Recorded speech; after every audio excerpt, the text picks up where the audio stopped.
Hello students, welcome to the Agnij online classes. और आज की क्लास में हम आगे बढ़ाएंगे क्लास 12th मैक्रो इकोनॉमिक्स का chapter aggregate demand and related concepts. So students, short answer type questions में जो कि 2 या 3 नंबर के आते हैं, हम पहुंच चुके हैं क्वेश्चन नंबर 41 पे। तो आइए समझते हैं। Distinguish between voluntary and involuntary unemployment. So students, यहाँ पर फुल एम्प्लॉयमेंट का या फुल अनएम्प्लॉयमेंट का केस नहीं है। इस बार जो केस है वॉलेंटरी और इनवॉलेंटरी अनएम्प्लॉयमेंट का है। तो यहाँ पे सबसे पहले इस शब्द पे फोकस कीजिए स्टूडेंट्स। इसका मतलब होता है मर्जी के हिसाब से। ठीक है, अब इसका मतलब है कि आप अपनी मर्जी के हिसाब से अगर अनएम्प्लॉयड हो तो उसको बोलते हैं वॉलेंटरी अनएम्प्लॉयमेंट। लेकिन अगर आप अपनी मर्जी के हिसाब से नहीं चल रहे हो, मतलब आपकी मर्जी कुछ और है लेकिन फिर भी आप अनएम्प्लॉयड हो, आप तो काम करना चाहते हो लेकिन आपको काम नहीं मिल रहा, उसको बोलते हैं इनवॉलेंटरी अनएम्प्लॉयमेंट। क्लियर है? इसमें क्या होता है स्टूडेंट्स, इसमें आपको काम तो मिलता है और कुछ पैसा भी ऑफर किया जाता है आपको, लेकिन फिर भी आप कुछ और सोचकर आप कुछ बेटर ऑप्शन चुनना चाहते हैं ताकि आपका लाइफस्टाइल और ज़्यादा इम्प्रूव हो। तो इसीलिए आप वो काम फ़िलहाल के लिए नहीं करते हैं जो अवेलेबल है। आप बेटर अपॉर्चुनिटीज़ के लिए थोड़े दिन वेट करना चाहते हैं। तो स्टूडेंट्स, जब तक आप इसका वेट करते हैं उस टाइम के लिए आप अनएम्प्लॉयड हैं और उसको बोलते हैं वॉलंटरी अनएम्प्लॉयमेंट। आई होप ये चीज़ क्लियर है। तो यही इन दोनों के बीच में मेन फ़र्क है। अब आइए इसको लिखना कैसे समझते हैं।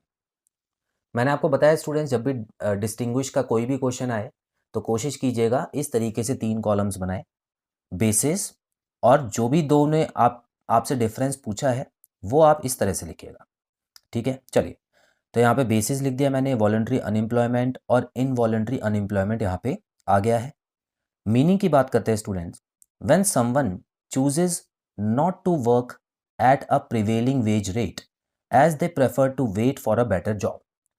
तो जब कोई भी व्यक्ति जितने पैसे मिल रहे हैं उस जॉब को करने के, वो पैसे उसके लिए काफ़ी नहीं है।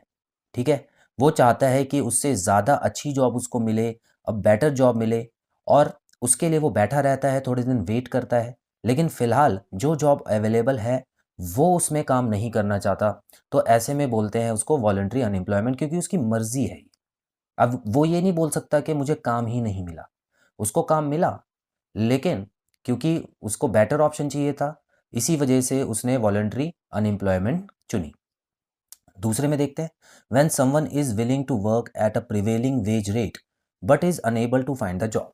तो इस केस में बिल्कुल उल्टा है स्टूडेंट्स। यहाँ पर किसी व्यक्ति को काम से कोई प्रॉब्लम नहीं है, वो काम करना चाहता है और जो वेज रेट है वो भी उसके लिए सही है, लेकिन उसको जॉब ही नहीं मिल रही है, उसको ऑप्शंस वहाँ पर मिल ही नहीं रहे हैं, उसकी जगह कोई और जॉब कर रहा है वहाँ पे। तो इस वजह से उसको खाली बैठना पड़ रहा है ज़बरदस्ती। तो इसको बोलते हैं उसकी मर्ज़ी वहाँ नहीं चल रही है। ठीक है, तो वर्ड्स में आप अगर मतलब समझ लें तो बड़े आराम से आप डिफरेंस खुद लिख सकते हैं। चलिए, पहला तो पॉइंट हो गया। अब दूसरे पॉइंट में क्या लिखा है स्टूडेंट्स? देखिए, दूसरा पॉइंट काफ़ी इंपॉर्टेंट है। लिखा हुआ है inclusion in national level of unemployment. देखिए, हर देश जब अनएम्प्लॉयमेंट का डेटा इकट्ठा करता है तो जब उसको जोड़ के देखता है तो वही होता है students national level of unemployment. एक देश में उस समय पे कितनी अनएम्प्लॉयमेंट है। तो याद रखिएगा, ये जो मर्जी से बैठने वाले लोग हैं, मर्जी से काम ना करने वाले लोग, इनको हम अनएम्प्लॉयमेंट में नहीं काउंट करते। ठीक है, कभी भी याद रखना, ये अनएम्प्लॉयमेंट में आते ही नहीं है, क्योंकि इसमें वो खुद अपनी मर्जी से काम नहीं कर रहे। देश तो उनको काम प्रोवाइड कर रहा है, लेकिन क्योंकि वो खुद अपनी मर्जी से काउंट यहाँ पर काम नहीं करना चाह रहे हैं स्टूडेंट्स, तो इस वजह से जो अनएम्प्लॉयमेंट इनकी मानी जाएगी वो out of national level of unemployment होगी। ठीक है, it is not included while calculating national level of unemployment. लेकिन क्योंकि यहाँ पर क्या हो रहा है स्टूडेंट्स, लोग काम करना चाहते हैं और उनकी मर्जी भी है, लेकिन फिर भी उनको काम नहीं प्रोवाइड हो पा रहा है। अब इसमें बहुत तरह की प्रॉब्लम्स होती हैं स्टूडेंट्स। देश को भी कभी कभी देश में मंदी आ जाती है या इन्फ्लेशन आ जाता है, लोग कोई सामान खरीदना ही नहीं चाहते उस समय।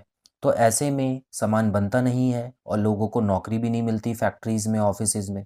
तो स्टूडेंट्स, ये प्रॉब्लम जो होती है वो नेशनल लेवल की प्रॉब्लम होती है, इसको काउंट किया जाता है। Time period, it is usually temporary in nature and gets corrected in short term. तो स्टूडेंट्स, जो वॉलंटरी अनएम्प्लॉयमेंट होती है वो शॉर्ट टर्म में ठीक की जा सकती है। अब कैसे? आज मान लेते हैं कि किसी एक व्यक्ति के पास वो काम नहीं है, लेकिन वो ज़रूर उस काम को ढूँढने की कोशिश करेगा, हमेशा तो ऐसा बैठे नहीं रहेगा। तो वो कहीं न कहीं जॉब के लिए जब अप्लाई करेगा, तो हो सकता है उसको बिल्कुल वैसी जॉब ना मिले जो चाहता हो, लेकिन हो सकता है वो थोड़े कम में भी मान जाए। अब जैसे कि मान लेते हैं किसी की सैलरी 50,000 थी अभी तक और उसने वो नौकरी छोड़ी, तो वो ये ज़रूर चाहेगा कि उसकी सैलरी 50 या उसके अबव हो। लेकिन अगर उसको 40-45 के अराउंड भी मिल जाती है काफ़ी दिन वेट करने के बाद, तो वो उसको करने के लिए रेडी हो जाएगा। तो स्टूडेंट्स, इसीलिए इसको बोला जाता है ये शॉर्ट टर्म में होती है और ये ज़्यादा टाइम तक नहीं रहती है, ठीक है? लेकिन अगर इनवॉलंटरी अनएम्प्लॉयमेंट चल रही है किसी देश में स्टूडेंट्स, तो उसके पीछे बड़े रीज़न्स होते हैं, इकोनॉमिक रीज़न्स होते हैं। जैसे मैंने आपको बताया, ठीक है? इन्फ्लेशन होता है, इन्फ्लेशन जब ज़्यादा दिनों तक चलता है, तो वो बहुत नुकसान करता है किसी देश को। चीज़ें महंगी होती जाती हैं, उसकी वजह से डिमांड कम हो जाती है और डिमांड जब कम हो जाती है स्टूडेंट्स, तो ऐसे में लोगों को नौकरी मिलनी भी बंद हो जाती है। अब इसको कंट्रोल करने में थोड़ा लंबा समय लगता है स्टूडेंट्स, 1 साल, 2 साल, कभी-कभी 5 या 10 साल का समय भी लग जाता है स्टूडेंट्स। तो ये टाइम पीरियड के हिसाब से आप डिफरेंस अपनी तरफ से लिख सकते हैं। क्लियर है? तो ऐसे क्वेश्चन का अगर आप अटेम्प्ट करेंगे स्टूडेंट्स, तो आपको जैसे ये 2 या 3 मार्क्स जितने में भी आता है, आपको पूरे मार्क्स इसमें मिलेंगे। चलिए क्वेश्चन 42 की तरफ बढ़ते हैं स्टूडेंट्स। बड़ा ही सिंपल क्वेश्चन है, एक न्यूमेरिकल यहाँ पे लिया गया है। देखते हैं इसको। The consumption function is given as c is equal to 40 plus 0.6y। तो एक कंजम्पशन फंक्शन आपको दिया हुआ है स्टूडेंट्स और यहाँ पे दिया हुआ है c is equal to 40 plus 0.6y। निकालना है आपको सेविंग फंक्शन।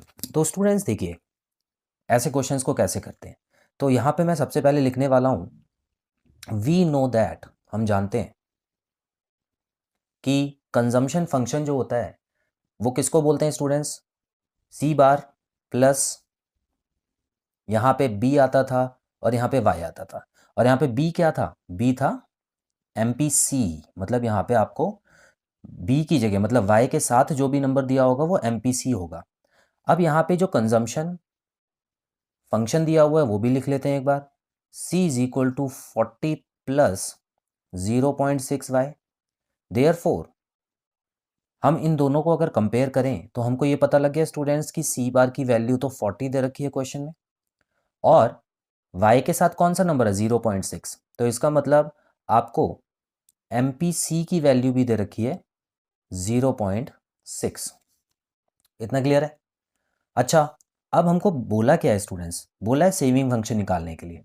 तो यहाँ पे मैं सेविंग फंक्शन का फॉर्मूला लिखता हूँ पहले। तो ये हो गया माइनस सी बार और उसके बाद यहाँ पे मैं प्लस करूँगा, यहाँ पे आ जाएगा 1 माइनस बी वाई, है ना? मतलब ये MPS होता था, याद होगा आपको।